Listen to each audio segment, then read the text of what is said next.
The story begins in the deep, humid heart of Georgia in the early 1830s, a time when the soil was rich with cotton and the air heavy with the scent of magnolias and smoke from the sprawling plantations. It was in this world of grandeur and cruelty that the twins were born, two girls so alike in appearance that even the family's closest servants could barely tell them apart. Their mother, a woman of refined Southern pedigree, was the kind of matriarch whose attention to appearances extended beyond the walls of her home to the demeanor of the children she raised. She prided herself on manners, etiquette, and the careful orchestration of her family's social presence. From the moment the twins came into the world, she lavished attention on them, shaping them in her vision of propriety while also confining them within the invisible walls of the expectations placed upon white women of the antebellum South. Yet, despite their sheltered upbringing, the twins were unusually perceptive. Even as toddlers, they noticed the subtle divisions of power that structured the plantation around them. They saw how the enslaved labored under the sun, how their hands grew calloused and raw while they themselves learned to lace delicate gloves and curtsy for visitors. They observed the way the overseers barked commands, the way the owner's guests laughed and drank, and the way some enslaved children stole brief moments of play when no one was watching. While other children might have been content with dolls, dresses, and lessons in embroidery, the twins were already absorbing these observations, forming an early understanding of the invisible hierarchies that governed their world. From the very beginning, the twins were inseparable. They shared not only appearances but thoughts, fears, and small acts of rebellion.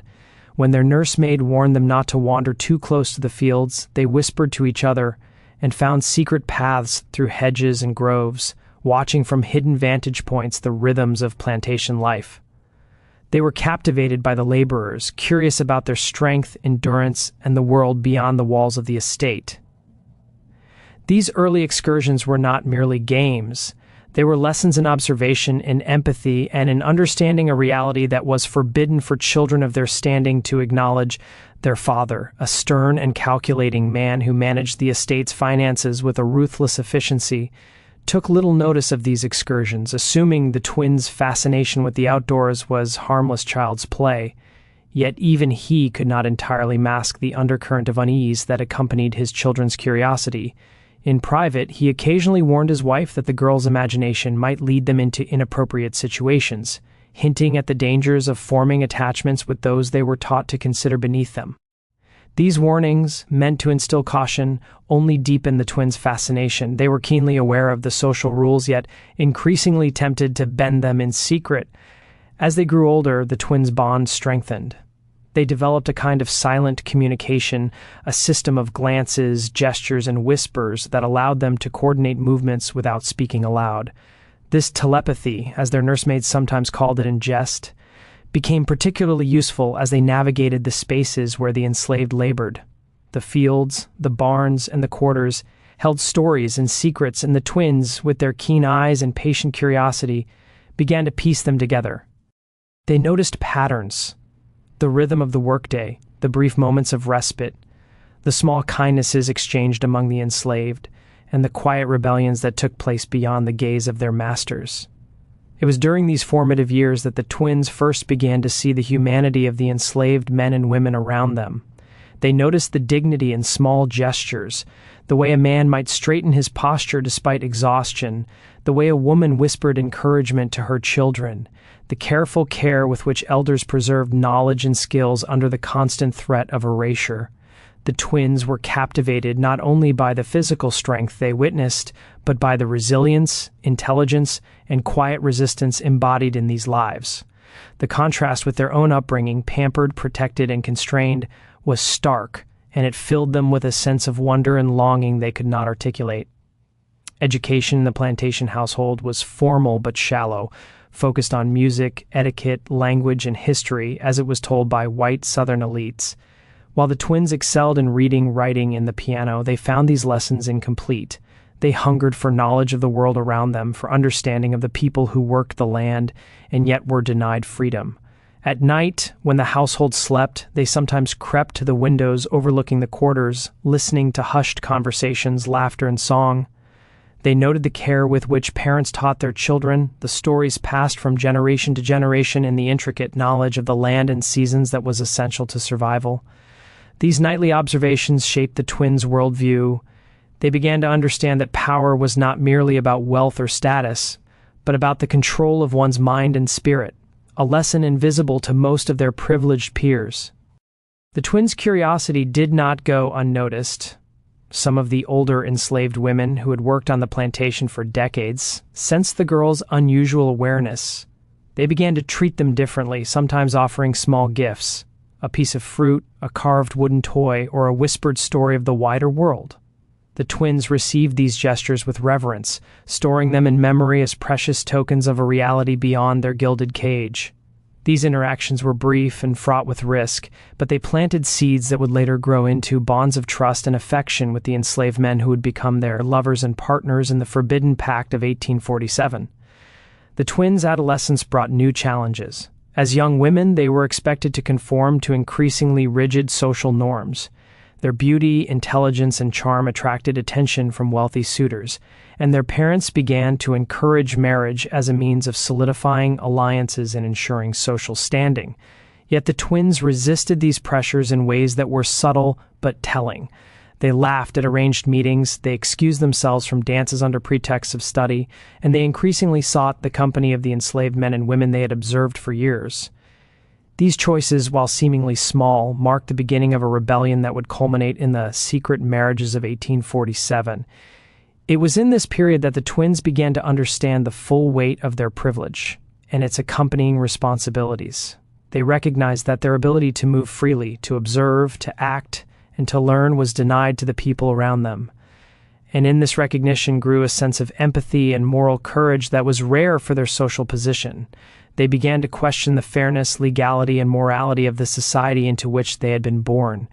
Their questions were dangerous, whispered only to each other in moments of solitude, but they laid the groundwork for the audacious actions they would take in adulthood. By the time the twins reached the late 1840s, they had become young women of remarkable intellect, beauty, and composure. Their bond with each other was stronger than ever, forged in a shared understanding of the constraints imposed upon them and the hidden realities of the lives around them. They were no longer merely observers. They had internalized the lessons of resilience, dignity, and quiet rebellion they had witnessed in the enslaved men and women who labored in the fields, and they were prepared, in their hearts and minds, to challenge the rigid boundaries of society in a way that would astonish and scandalize the entire region. In these early years, the twins' upbringing, curiosity, and burgeoning empathy converged to create a unique psychological landscape they were deeply aware of, the danger inherent in their desires and their thoughts, yet they could not suppress the pull toward those who had inspired admiration, fascination, and ultimately love. Their youth was marked by secret excursions, whispered conversations, and the careful observation of patterns and behaviors that would later inform the logistics of their clandestine marriages. They understood the consequences, understood the social and legal prohibitions, yet the seeds of defiance had already taken root. The birth and childhood of the twins, therefore, were not merely the story of privileged children on a plantation. They were the prelude to an extraordinary act of love and rebellion. Every moment of their early life, the secret glances, the hidden walks, the whispered stories, the observation of resilience and dignity, prepared them for a choice that would defy laws, norms, and expectations. In the humid fields and shadowed quarters of Georgia, the foundation for the Forbidden Pact of 1847 was laid quietly, invisibly, and irrevocably. The twins grew into a world of paradoxes, surrounded by wealth but aware of injustice, steeped in luxury but drawn to humility, constrained by expectations but yearning for agency. These early years would define them, shaping the women who, decades later, would risk everything to claim love and humanity for themselves and the men they had chosen. It was a childhood marked not only by observation and curiosity, but by the slow crystallization of courage, a courage that would culminate in one of the most daring acts of defiance in antebellum Georgia. As the twins moved from childhood into adolescence, their curiosity about the lives around them deepened into something far more profound. The plantation, which had once been a stage of fascination for secret glances and stolen observations, became a space of connection, intimacy, and subtle alliances. Unlike other young women of their standing who were trained to maintain a strict separation from the enslaved people around them, the twins instinctively sought to bridge the divide, albeit cautiously and always in shadows. They began to notice details others ignored: the quiet strength of men who bent under the weight of impossible labor yet never complained, the resilience in women whose hands were scarred and cracked from toil, and the intelligence that allowed the enslaved to navigate a world designed to strip them of agency. These observations did not remain purely intellectual. The twins felt something stirring within themselves: empathy, admiration, and an undeniable draw toward individuals who embodied courage in the face of relentless oppression. Their fascination initially took the form of watching from a distance, observing who laughed, who cared for the children, who led by quiet example. But as they grew bolder, they began to seek interactions. At first, these were subtle and permissible: a brief word to a child delivering water, a smile at someone carrying a load across the yard, but each interaction carried an undercurrent of danger. Plantation rules were clear, and any perceived familiarity between young white women and the enslaved could result in severe consequences. Yet the twins could not resist the pull of connection. One of the most important aspects of this growing awareness was the recognition of mutual curiosity. The enslaved men and women, long conditioned to see the world from a position of survival, quickly recognized that these twins were unlike the others. They were not merely children playing at a privileged distance. They were watching, listening, learning, and, most dangerously, questioning the social hierarchies that had long been enforced with whips, threats, and fear. Some of the older enslaved women, those who had lived through decades of brutality, began to offer small gestures of trust: a whispered story, a carefully hidden fruit, a carved wooden charm left on a windowsill. These gestures were rare, but for the twins they became sacred signs of the possibility of connection and understanding across the impossible divide. It was during this period that the first sparks of friendship began to form. The twins' earliest friendships with the enslaved men were tentative, careful, and profoundly shaped by the need for secrecy. They spoke in hushed tones in corners of the garden, exchanged small gifts with trembling hands, and found moments of laughter in the brief intervals when overseers and masters were distracted. These were not innocent games. Despite the twins' youth, they were the beginning of relationships that challenged everything society told them to believe. To befriend someone enslaved was already socially forbidden. To love them in any meaningful sense was unimaginable. And yet, in these moments, the boundaries of possibility began to shift. The enslaved men themselves were aware of the danger. To engage with the twins was to risk punishment, separation, or even death. But they were drawn to the girls' curiosity and empathy, recognizing in them an uncommon awareness of the injustice surrounding them. Some of these men were young, strong, and alert, aware of the rules, quick to notice opportunities and dangers alike.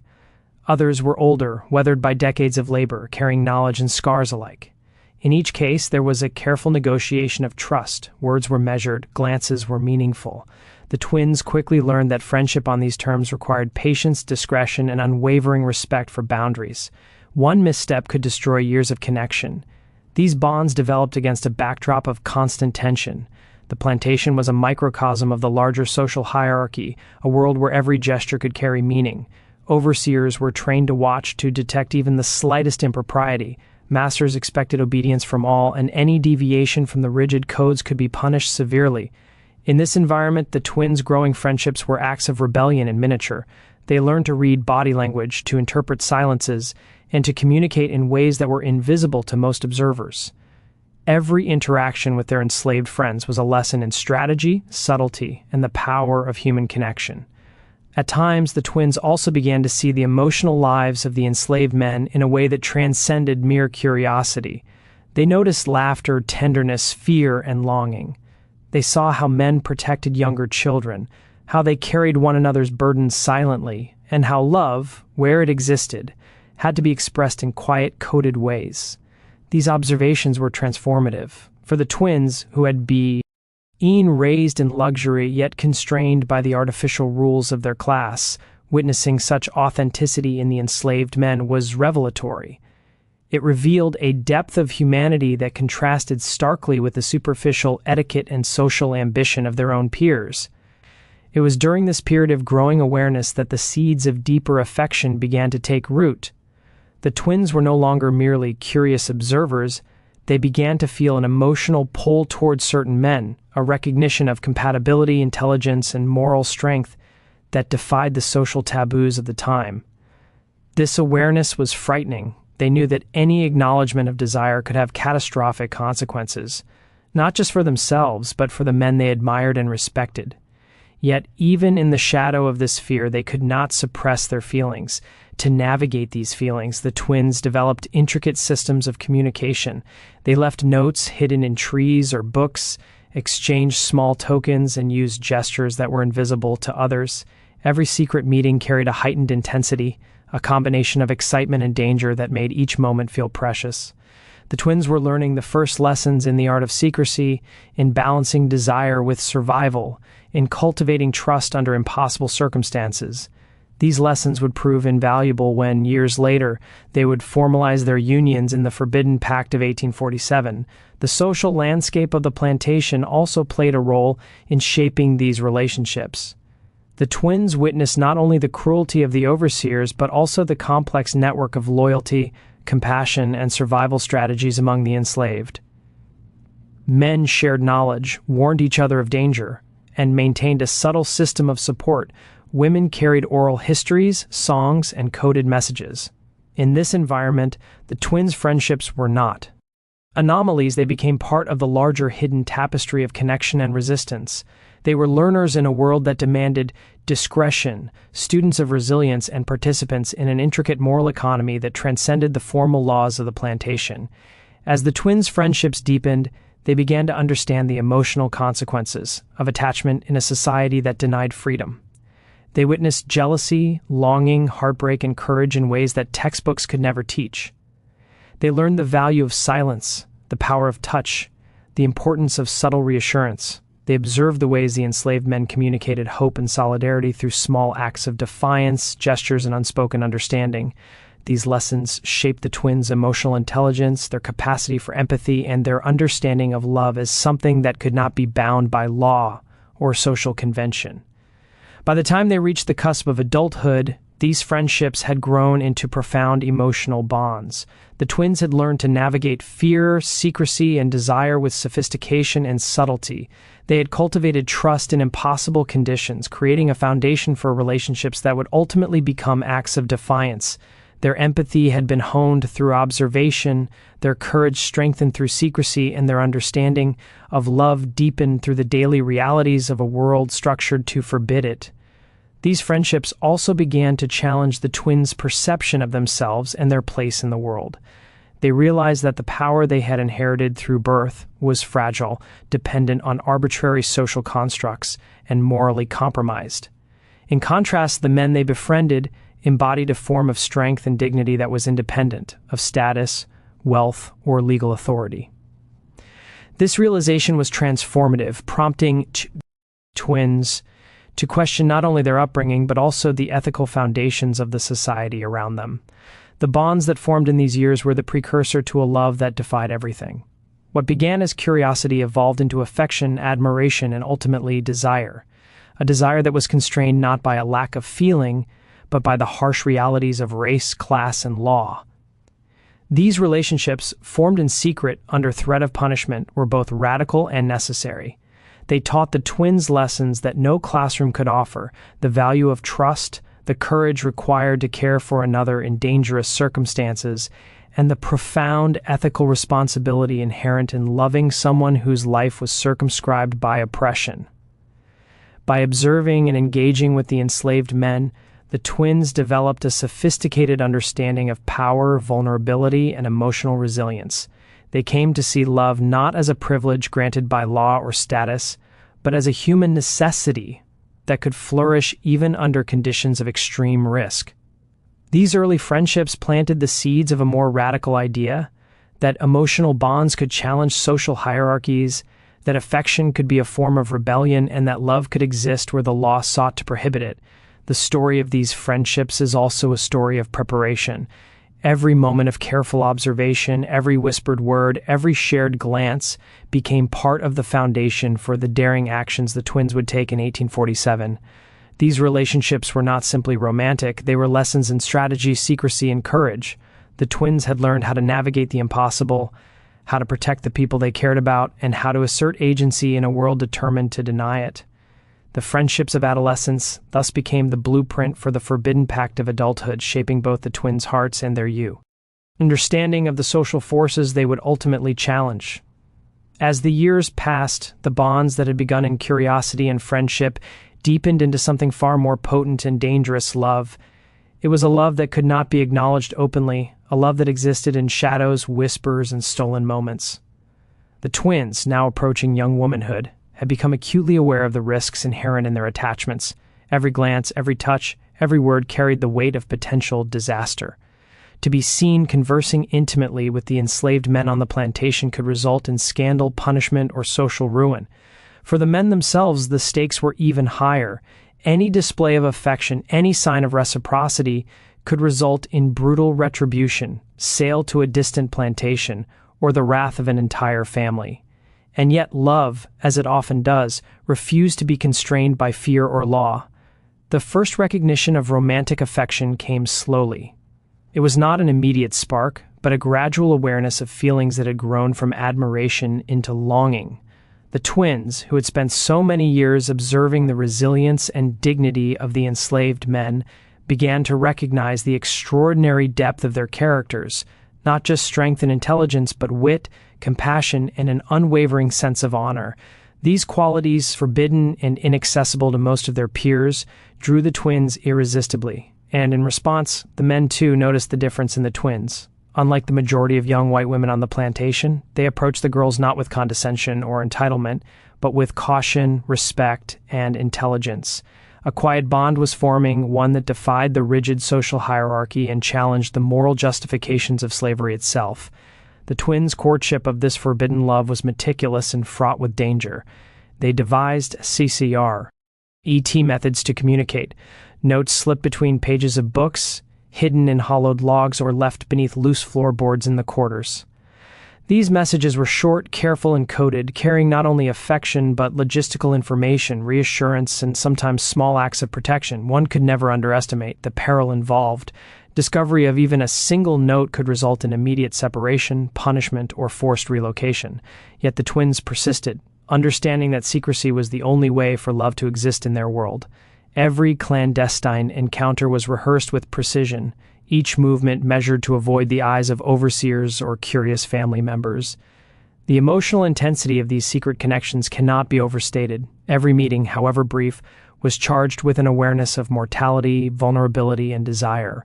A simple touch of the hand, a whispered word, or a lingering glance carried the weight of defiance, affirmation, and profound intimacy. The twins and their lovers existed in a world suspended between life and danger, where every moment together was both precious and perilous. The stakes lent their relationship a heightened significance. It was not merely affection, but a rebellion, a claim to humanity in a society that sought to deny it. During this time, the twins began to cultivate a deeper understanding of love as a force of resilience and empowerment. They observed how the enslaved men maintained their dignity even in chains, and how love could exist in the margins of oppression. The girls learned that affection was not merely a feeling, but an act of courage. Each smile exchanged, each secret conversation, was a declaration that the human spirit could not be fully suppressed. And in these lessons, the twins began to recognize that their love would need to be both patient and strategic, nurtured carefully amidst the constant threat of discovery. The secrecy demanded by their circumstances also created a complex emotional terrain. Moments of joy were intertwined with fear, pleasure shadowed by anxiety. The twins had to navigate the delicate balance of expressing affection without inviting danger. At times, the stress of this hidden love threatened to overwhelm them. The fear of betrayal, of observation by suspicious overseers, or of accidental exposure was constant. Yet these very constraints heightened the intensity of their feelings. Each fleeting moment became imbued with significance, every word and gesture charged with meaning beyond its surface. These relationships also required an extraordinary degree of psychological insight. The twins learned to read subtle cues, changes in expression, the shifting weight of a body, the direction of a gaze. They became adept at anticipating danger and navigating the unspoken rules of conduct. The enslaved men, in turn, demonstrated remarkable awareness of risk, communicating through gestures, coded language, and the disciplined regulation of emotion. Together, they created a delicate system of intimacy that could survive in a world designed to prevent it. The depth of trust required for this survival forged bonds that were extraordinarily resilient, and it was within these bonds that the forbidden love truly took root. The twins also faced the psychological burden of inequality. Despite the depth of their affection, they were acutely aware of the unbridgeable social chasm between themselves and the men they loved. Even in secrecy, there were limits imposed by birth, wealth, and law. Yet, rather than diminishing their feelings, this awareness intensified them. Love became an act of rebellion, a statement of moral courage in defiance of an unjust system. They understood that their choices carried consequences not only for themselves, but for the men they cherished, and they bore this weight with a combination of fear, resolve, and determination. The daily realities of plantation life made their love both more difficult and more urgent. The twins observed every movement of the overseers and masters, learning the rhythms of surveillance, the patterns of suspicion, and the limits of freedom. They timed their meetings to avoid detection, used natural barriers for concealment, and relied on the cooperation of sympathetic enslaved people to facilitate their interactions. Every successful encounter was a small triumph, reinforcing their emotional bonds and deepening their understanding of what was required to protect and sustain love in an environment that forbade it. At the same time, the twins' relationships became a form of emotional education. They learned patience, discretion, and empathy in ways that could not be taught in the classrooms of the plantation. They saw firsthand the consequences of betrayal, the pain of separation, and the quiet heroism of those who maintained integrity under oppression. These lessons shaped not only their understanding of love, but their sense of moral responsibility. They realized that their feelings were inseparable from the obligations they bore to protect the men they loved, and that every choice carried the weight of life and survival. The intensity of these secret relationships also forged a profound psychological intimacy. Words were measured, glances were loaded with meaning, and gestures became a form of communication, richer than any spoken language. Each encounter was a negotiation of desire and danger, a delicate choreography in which emotional truth was conveyed without attracting attention. The twins' understanding of the men deepened. They learned their histories, fears, aspirations, and moments of tenderness. In return, the men observed the twins with a mixture of admiration, affection, and recognition of their courage. In these exchanges, the seeds of a lifelong bond were planted. It was not merely romance that defined these years, but also strategy and survival. The twins were learning how to assert agency within a system designed to deny them autonomy in their affections. They understood that public acknowledgement was impossible, that legality offered no protection, and that discovery could shatter lives. And yet, they also recognized that love was not optional. It was necessary, sustaining, and profoundly human. In this tension between desire and danger, their passion became an act of courage, an assertion of humanity in defiance of oppression, and a prelude to the audacious marriages that would follow in 1847. Through these years, the twins' love matured into a quiet but powerful defiance. Every clandestine meeting, every whispered confession, and every careful act of intimacy reinforced a truth that would shape their lives, that love could exist even under the harshest constraints, and that human connection could assert itself against law, custom, and societal expectation. The experience of forbidden love, forged in secrecy and danger, became both an education and a crucible, preparing the twins for the radical step they would ultimately take, formalizing their unions in the face of a society determined to deny them that possibility. In these formative years of the spark of love, the twins' relationships with their enslaved men were not merely romantic, they were revolutionary. They demonstrated the power of emotional connection to transcend social hierarchies, the capacity for courage to flourish in impossible circumstances, and the resilience of the human heart when faced with oppression. The twins had entered adulthood not only as women of privilege, but as participants in a secret, subversive network of trust, desire, and defiance. Every interaction, every gesture, every stolen moment of intimacy was a rehearsal for the moment when love would no longer be hidden, when courage and commitment would combine in the forbidden pact of 1847. By the end of this period, the twins had transformed from curious observers into women fully engaged in the dangerous work of sustaining forbidden love. They understood its risks, its consequences, and its potential to inspire both scandal and admiration. And within this crucible of fear and passion, the foundation for the secret marriages, the ultimate assertion of love, defiance, and moral courage, was firmly established. What began as a spark of curiosity and empathy had grown into a flame that would illuminate the audacity and daring of the Georgia twins for generations to come. As the spark of forbidden love intensified, the twins began to realize that passion alone could not protect the relationships they had nurtured for so long. They understood that desire was not enough; it needed structure, foresight, and careful planning. What began as clandestine meetings and coded messages had to evolve into something more deliberate, something that could withstand the relentless scrutiny of plantation life and the rigid expectations of Southern society. The girls, now fully aware of the stakes, began to think strategically, approaching the idea of formalizing their unions not as whimsical romance, but as a meticulously orchestrated act of defiance. The first step was understanding the limits imposed by their world. The law, custom, and social hierarchy made any overt acknowledgement of affection toward enslaved men impossible. To be caught in such an act would have severe consequences. The men could be whipped, sold, or even executed for perceived impropriety, while the twins themselves would face social ostracism, familial rage, and lifelong scan. Yet the danger only sharpened their resolve. They recognized that love, to survive in such a hostile environment, required secrecy, intelligence, and patience. Every decision had to be weighed, every encounter timed with precision, and every potential witness considered in advance. To navigate these constraints, the twins began to study the routines of the plantation with meticulous attention. They observed the movements of overseers, noting when they were most vigilant and when distractions allowed for moments of freedom. They memorized the patterns of the masters, anticipating when social events, meals, or inspections might provide opportunities for secrecy, even seemingly mundane details. The shifting of the sun across the fields, the rhythm of the wind in the trees, the times when other laborers were occupied, were integrated into their planning.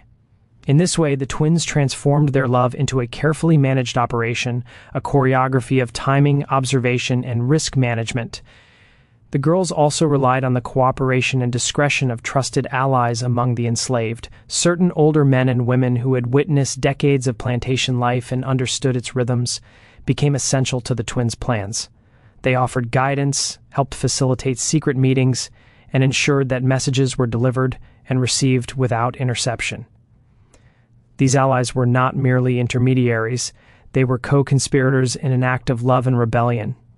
The twins came to understand that sustaining relationships in this context required not only courage, but the cultivation of trust and mutual responsibility, a lesson in leadership, strategy, and human solidarity that no formal education could provide.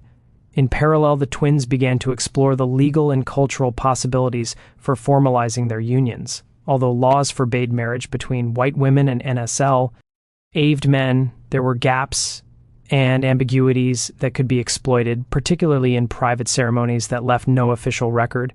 They studied historical precedents, sought knowledge from sympathetic individuals, and pieced together a plan that would allow them to exchange vows without attracting the attention of authorities or family. Every detail, from the timing of the ceremony to the witnesses involved, had to be considered with care, balancing the desire for legitimacy against the imperative of secrecy. At the same time, the twins worked to prepare their hearts and minds for the enormity of what they were attempting. They were not merely planning a marriage; they were challenging the fundamental structures of their society. They understood that their actions could provoke outrage, violence, or expulsion from their family and social circles. They also recognized the emotional stakes. The men they loved were under constant threat, and any misstep could destroy not only their own futures, but those of the men they sought to protect. The twins developed resilience, patience, and a heightened sense of moral responsibility, recognizing that love in this context was inseparable from courage and strategy. The planning also required ingenuity in practical matters. The twins had to secure a space for the ceremonies, a location both private and safe. They considered the natural landscapes around the plantation, the dense groves, hidden clearings, and secluded banks of the river, as potential venues. They evaluated each location for accessibility, visibility, and the ability to escape quickly if discovery seemed imminent. Even seemingly minor details, such as the direction of the sun or the sound of nearby laborers, were incorporated into their planning. Their attention to these details reflected a remarkable combination of tactical thinking and emotional intelligence, demons. Trading that love in such a context required both heart and mind. The twins also deliberated on the witnesses who could be trusted. They recognized that the ceremonies could not be entirely private. The exchange of vows required the presence of others, even if only to observe silently. They selected individuals among the enslaved who had proven their discretion, reliability, and loyalty. These witnesses were entrusted not only with the technicalities of the ceremony, but with the larger responsibility of protecting its secrecy. The twins understood that trust was fragile, and that the safety of everyone involved depended on the integrity of these few allies. This careful curation of witnesses underscored the complexity of their planning. Love in their world was inseparable from strategy, secrecy, and careful negotiation of human relationships. As the preparations progressed, the twins began to refine the emotional framework of the marriages. They were not planning a casual rebellion. They were seeking to create a bond of enduring commitment, one that would be recognized emotionally and spiritually, even if denied legally. They spoke in hushed tones of vows, of promises to protect and cherish, and of the shared life they envisioned despite societal prohibitions.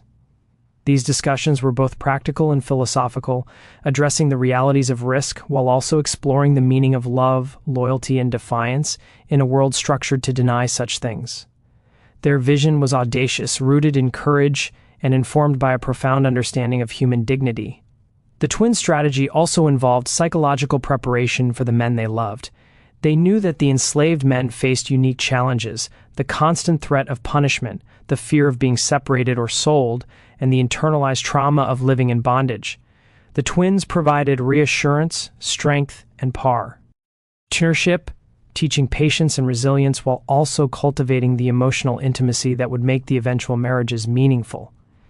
In these interactions, the twins displayed extraordinary empathy and strategic foresight, recognizing that sustaining forbidden love required not only planning for the ceremony itself, but for the psychological endurance of those involved.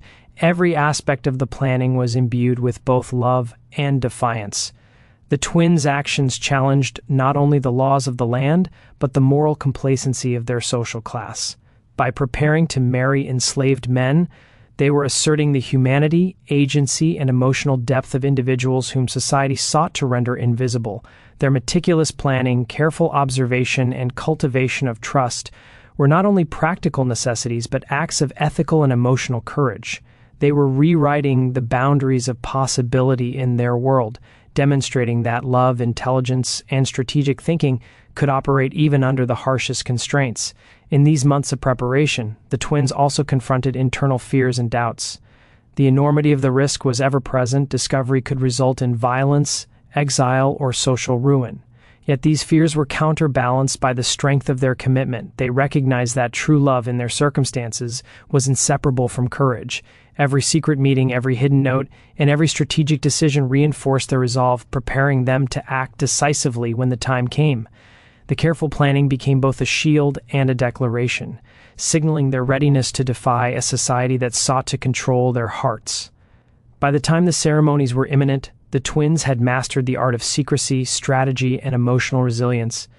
They had built a framework that accounted for danger, observation, and human frailty, ensuring their unions could proceed despite the impossible social constraints. The act of planning had transformed their love from clandestine desire into a deliberate, audacious, and morally courageous statement. They were no longer merely girls in a restrictive world. They were women of vision, strategy, and profound emotional intelligence, poised to challenge societal norms in a manner that was as daring as it was tender. Ultimately, the planning of the forbidden marriages was more than a logistical exercise. It was a philosophical and emotional endeavor. It required the twins to reconcile love with risk, desire with morality, and secrecy with commitment. Every detail, from the timing to the witnesses, from the location to the emotional preparation, was designed to maximize both safety and significance. In doing so, they created a blueprint for love under oppression, a testament to the courage, foresight, and emotional depth required to defy societal constraints while affirming human dignity. The forbidden pact they were about to enact would not only challenge laws but illuminate the power of love, strategy, and resilience in the most dangerous of circumstances.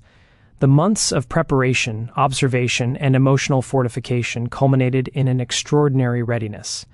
The twins had transformed clandestine affection into an act of revolutionary courage.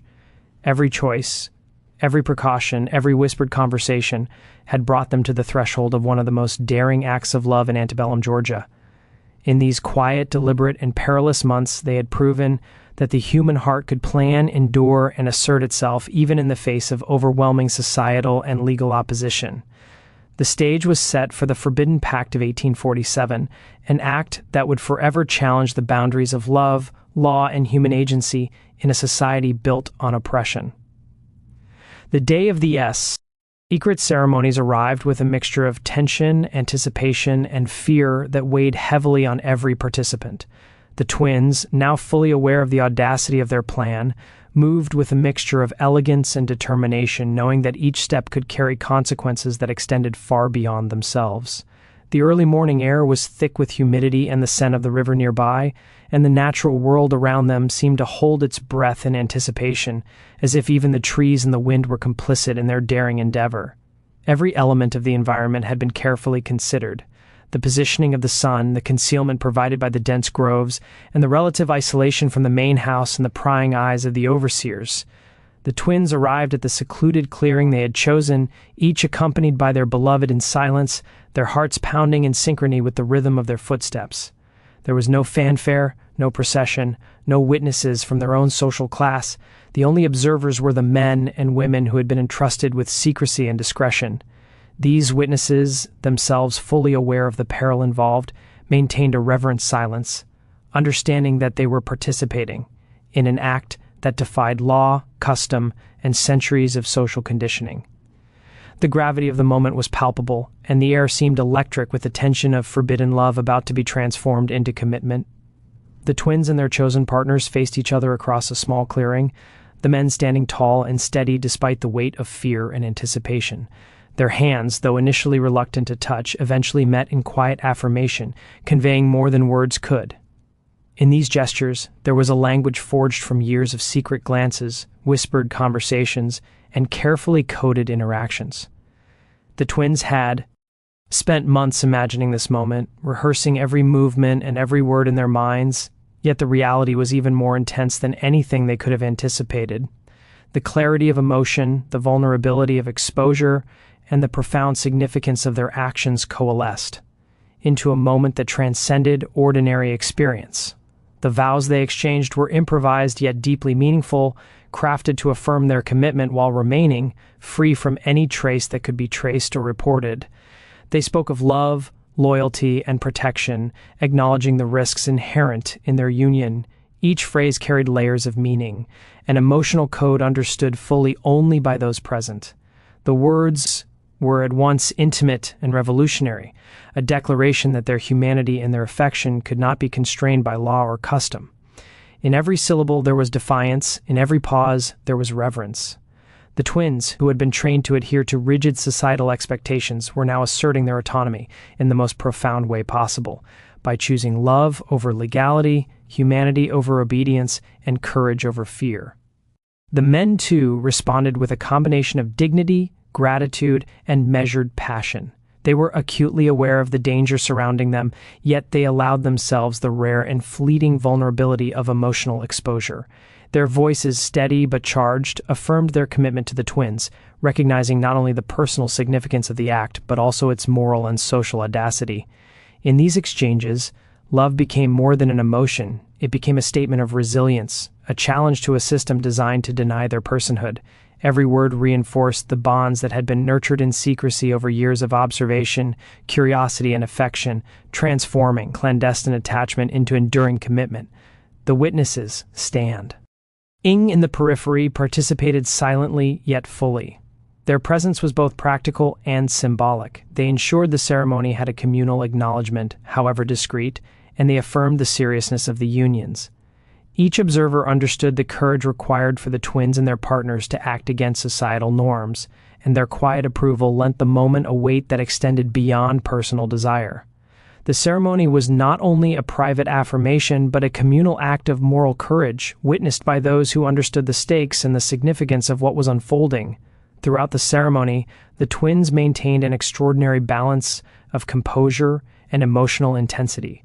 Their training in social grace, combined with the months of preparation and rehearsal, allowed them to navigate the practicalities of the moment without diminishing its emotional resonance.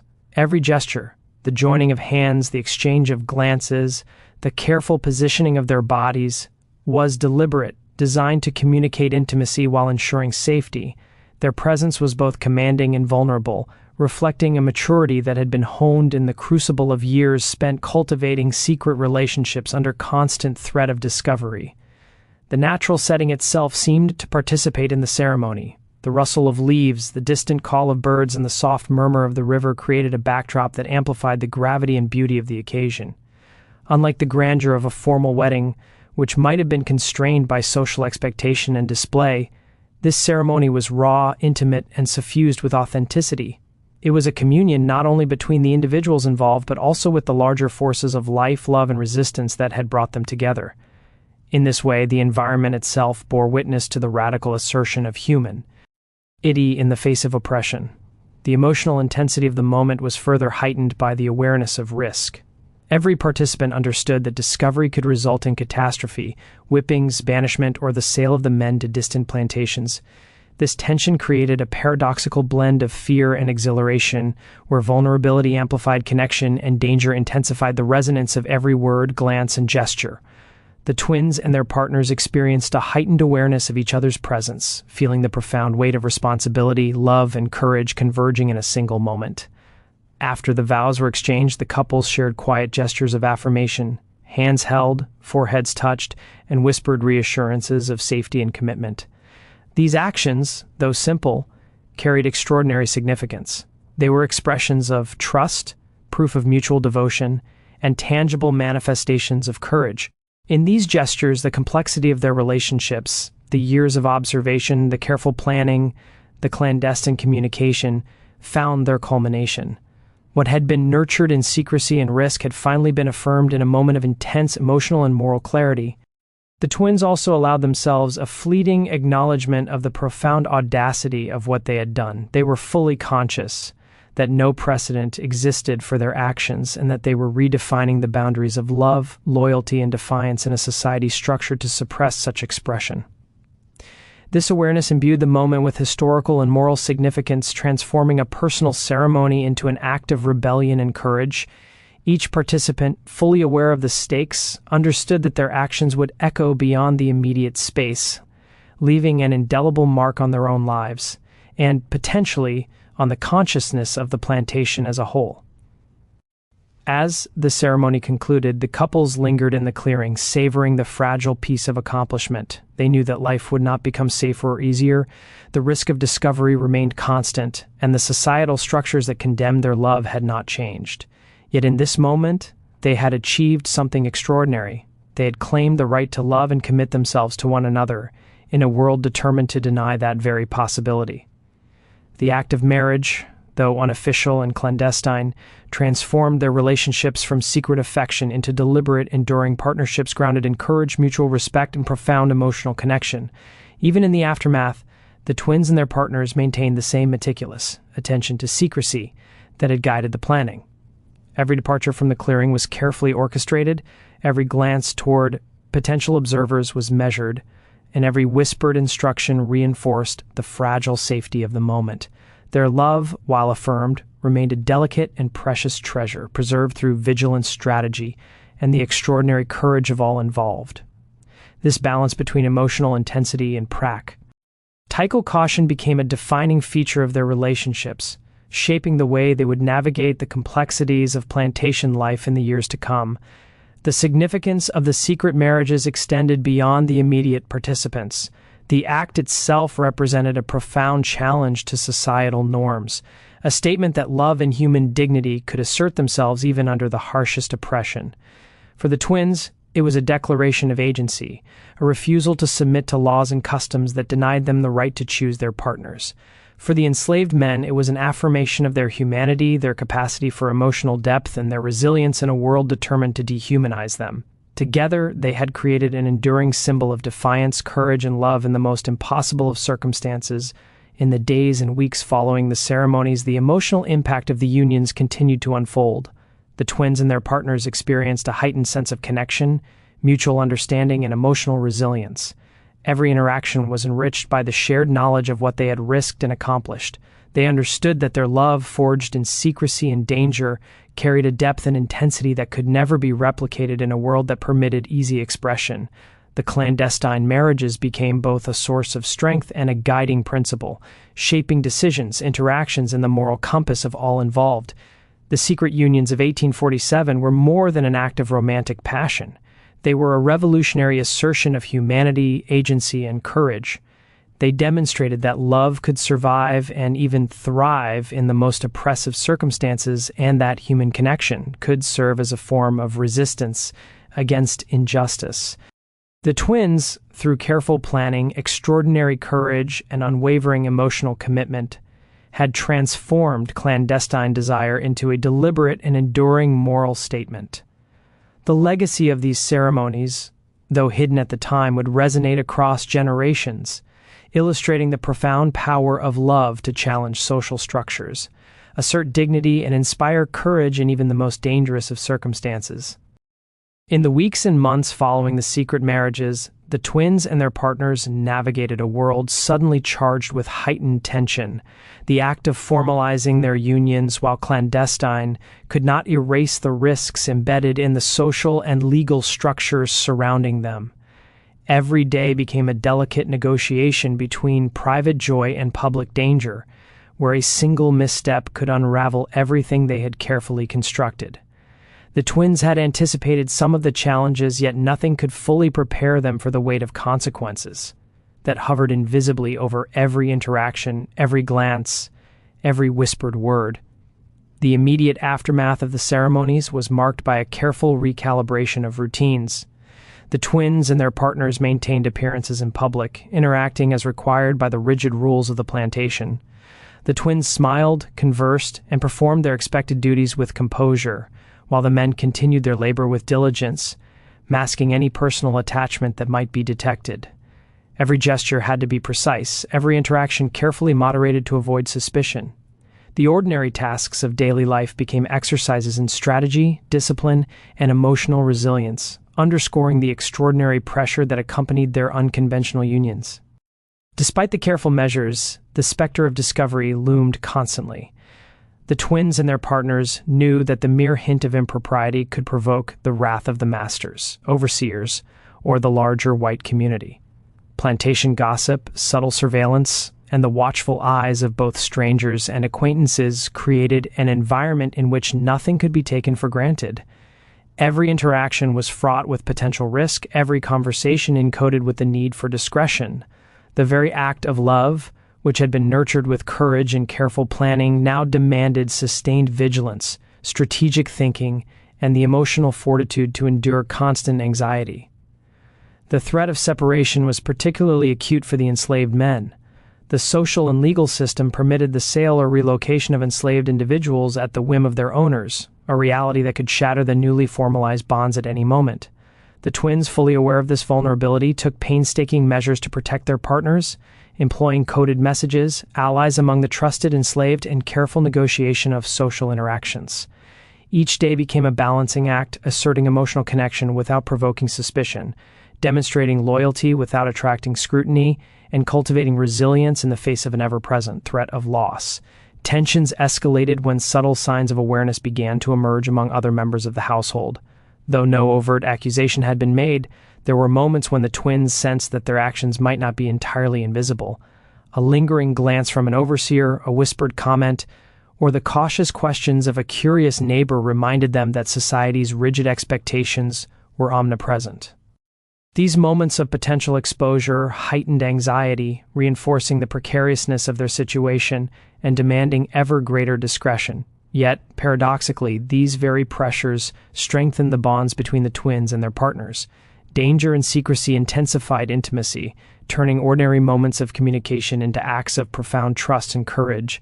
The twins also faced moral and emotional challenges within their own social circles. Some family members began to express subtle disapproval, questioning their behavior in ways that skirted direct accusation but carried implicit judgment. Friends and acquaintances, while outwardly cordial, sometimes exhibited curiosity or suspicion that forced the twins to navigate a complex web of perception. These social pressures required a sophisticated blend of diplomacy, deception, and emotional fortitude.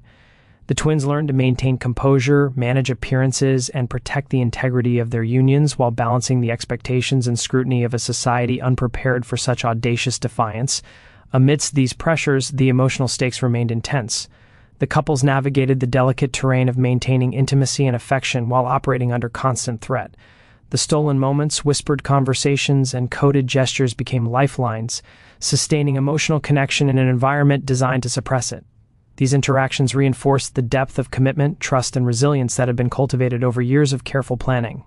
Love, once secret and fragile, now became a source of strength, providing both emotional sustenance and moral courage in the face of relentless external pressures. The consequences of their actions also manifested in the dynamics of power within the plantation.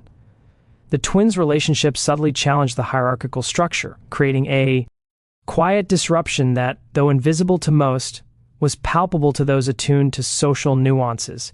Overseers and other authority figures, while unaware of the specifics, occasionally sensed a defiance in the twins' comportment, a confidence born of clandestine control over one aspect of their lives.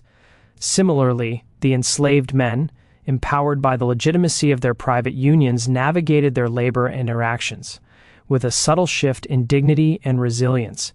These shifts were invisible to the uninformed observer, but meaningful to those engaged in the intimate struggle of survival and assertion of agency.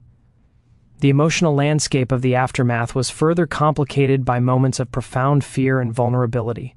The constant risk of discovery, the ever-present threat of separation, and the pervasive injustice of the system created a tension that was both exhausting and inescapable. Each day, the couples had to reconcile the joy of affirmation with the fear of retribution, balancing desire and caution in a delicate psychological equilibrium. These challenges demanded extraordinary resilience, patience, and emotional intelligence, qualities that the twins and their partners had cultivated over years of careful preparation and intimate connection. The clandestine nature of their unions also required the development of sophisticated strategies for long-term sustainability. The twins and their partners considered contingency plans for potential separation, devising coded communication systems and safe locations for meetings. They coordinated with trusted allies among the enslaved to ensure continuity in the face of potential disruption, demonstrating foresight and adaptability. These preparations were not merely practical, they were symbolic, reinforcing the commitment to one another and the determination to assert agency and love despite the constraints imposed by society. In addition to the practical and emotional challenges, the twins faced profound ethical reflections on the nature of their actions. They understood that their love, while deeply human and morally compelling, existed within a morally compromised system. They grappled with the tension between personal fulfillment and the broader context of injustice, recognizing that their unions were both acts of rebellion and affirmations of dignity. This reflection reinforced their resolve, imbuing their daily actions with a sense of purpose that transcended personal desire. Love, in their context, was inseparable from moral courage, strategic thinking, and emotional resilience. As months turned into years, the couples navigated an ongoing negotiation with risk, emotion, and social expectation. The twins' unions, though secret, became embedded in the fabric of their lives, shaping their interactions, priorities, and sense of identity. The emotional intensity of the forbidden marriages persisted, strengthened by the shared knowledge of danger and the deliberate affirmation of commitment. Every day became both a challenge and a triumph, a testament to the power of love to sustain human dignity and resilience even in the most oppressive circumstances. The broader social consequences, while subtle, were significant. The twins' courage, discretion, and moral clarity subtly influenced the behaviors and perceptions of those around them. Trusted allies among the enslaved learned to navigate complex moral landscapes with greater confidence, inspired by the demonstration of commitment and strategy embodied in the unions. Similarly, those who observed the twins' comportment in society, though unaware of the specifics, noted a quiet assertiveness, resilience, and independence that challenged assumptions about female obedience and propriety. In these indirect ways, the forbidden pact rippled beyond its immediate participants, leaving traces of influence that would endure long after the initial ceremonies. The psychological and emotional consequences of the unions were equally profound. The couples developed extraordinary levels of empathy, patience, and emotional intelligence, honed through years of secrecy, observation, and careful navigation of danger. These qualities not only strengthened their relationships but also provided resilience against the ongoing pressures of plantation life. The forbidden marriages became a source of empowerment, a mechanism for asserting agency, and a living demonstration that love could flourish even when society sought to suppress it. Despite the ongoing risks, the couples also experienced moments of profound joy, intimacy, and affirmation. The stolen afternoons, quiet exchanges, and shared confidences became sanctuaries of emotional sustenance. These moments were heightened precisely because of their scarcity and risk, transforming ordinary gestures into acts of deep significance. Laughter, touch, and shared gaze became symbols of defiance and resilience, tangible proofs that love could assert itself against the relentless structures of oppression. The consequences of the forbidden marriages, therefore, were multifaceted. They included practical risks, social tension, emotional intensity, and moral affirmation. The twins and their partners navigated these dimensions with extraordinary courage, strategic foresight, and emotional resilience. Their unions were acts of rebellion, expressions of human dignity, and affirmations of love under conditions designed to prevent it. Every day they negotiated a complex landscape of danger, desire, and morality, demonstrating the extraordinary power of careful planning, trust, and courage in sustaining forbidden love. In the long term, the consequences extended beyond immediate danger. The twins' marriages challenged social norms, offered subtle inspiration to allies, and created a private space in which love, agency, and humanity could be affirmed. Their actions demonstrated that even in a system built on dehumanization, the human spirit could assert itself through courage, strategy, and emotional intelligence. The legacy of these unions would not only endure in the hearts and minds of the participants, but also leave an indelible mark on the moral imagination of those who learned of their audacity, courage, and unwavering commitment to love under impossible circumstances. The legacy of the forbidden pact forged by the Georgia twins and their enslaved husbands in 1847 extended far beyond the plantation clearing, where vows had been whispered, beyond the immediate peril of overseers and masters, and far beyond the private circles of secrecy that had witnessed the audacity of their love. In the immediate aftermath, their unions were invisible to the world at large, recorded in no ledger, documented in no legal registry. Yet in the hearts of those who participated, and in the silent, careful memory of those who knew, the significance of their actions resonated with the force of an earthquake. They had accomplished something extraordinary, they had asserted, against an entire system of oppression that love, dignity, and human agency could not be wholly suppressed. The story of their courage was preserved first through oral transmission among the enslaved community. Those who had witnessed the ceremonies and shared in the preparation understood the profound danger inherent in speaking openly, and yet in hushed voices and coded narratives, the events were recounted and remembered. The twins' acts became a kind of legend, a secret myth circulating among those who understood both the oppression of their time and the extraordinary bravery required to resist it. These oral accounts emphasized not only the emotional depth of the unions, but the intelligence, foresight, and courage displayed by the twins and their partners. Over time, these stories shaped collective memory, teaching subsequent generations that love and dignity could persist even in the most harrowing circumstances. The legacy extended into the moral and psychological lives of the twins themselves. They had navigated a complex terrain of risk, secrecy, and emotional intensity, and in doing so, they had cultivated qualities of resilience, patience, and strategic foresight that would endure across their lifetimes. Their marriages, though clandestine, became a source of personal empowerment and a private moral compass. The twins' understanding of love had been forged in adversity. It was intimate, deliberate, and profoundly ethical. Every interaction thereafter, every decision and relationship bore the imprint of the lessons learned during those formative years: the power of courage, the necessity of discretion, and the enduring importance of human dignity. For the enslaved men, the consequences were equally profound. The formalization of their unions, however unofficial, affirmed their humanity in a society that systematically denied it. They were recognized in the only way possible as equal partners in love and life, and this recognition provided a psychological and emotional fortification against the dehumanizing forces surrounding them. Their resilience was strengthened not only by personal affection but by the symbolic weight of their unions. In a society that could commodify their labor, sell their bodies, and erase their identities, the affirmation of their status as husbands, recognized and cherished, was an act of defiance and reclamation. The hidden marriages also had subtle implications for the broader social dynamics of the planta. Though largely invisible to the masters and overseers, there was a palpable shift in the quiet confidence and dignity exhibited by the couples. The men carried themselves with a nuanced assurance that, while never overtly provocative, suggested an inner life not entirely controlled by the plantation hierarchy. The twins, similarly, exuded a self-possession that reflected both courage and moral clarity. These subtle shifts, imperceptible to the untrained eye, rippled across the social fabric of the plantation, challenging assumptions about obedience, propriety, and social hierarchy.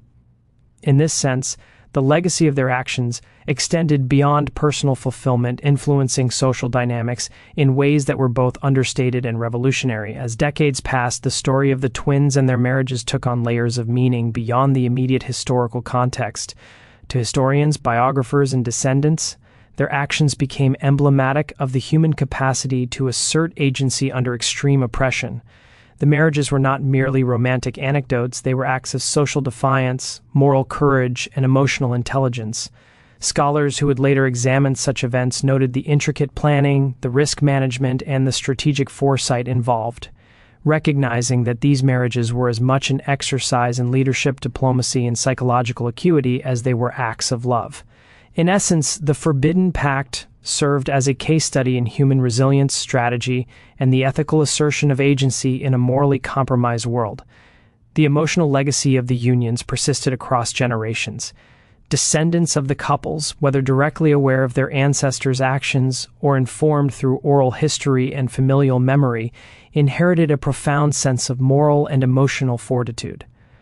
The courage displayed by the twins and their partners became a touchstone, an inherited example of how to navigate adversity, risk, and oppression while maintaining integrity, love, and dignity. For families separated by slavery and societal upheaval, these stories provided continuity, a narrative of hope, resilience, and the enduring power of human connection. Culturally, the twins' unions offered a counter-narrative to the dominant stories of the antebellum South, which often obscured or ignored the agency, intelligence, and emotional depth of both women and enslaved men. The marriages demonstrated that acts of resistance could take many forms, not only through rebellion, escape, or confrontation, but through the assertion of love, commitment, and moral courage. By asserting their right to love, the twins and their partners quietly defied a society built on the denial of choice and humanity. This counter-narrative was essential in providing a more nuanced understanding of human relationships under slavery, illustrating that even within structures of extreme oppression, individuals could exercise agency and create meaning. The historical significance of their actions was also amplified by the extraordinary audacity of the twins' decisions. To defy centuries of societal expectation to formalize unions with enslaved men required not only courage, but a profound sense of justice and emotional intelligence. These actions challenged the very foundations of antebellum morality, revealing the inconsistencies, hypocrisies, and injustices of the legal and social systems of the time. The twins' courage demonstrated that moral action could exist even in spaces where law and custom were deeply corrupt, and that individual agency, when exercised with foresight and care, could create enduring legacies of ethical and emotional significance.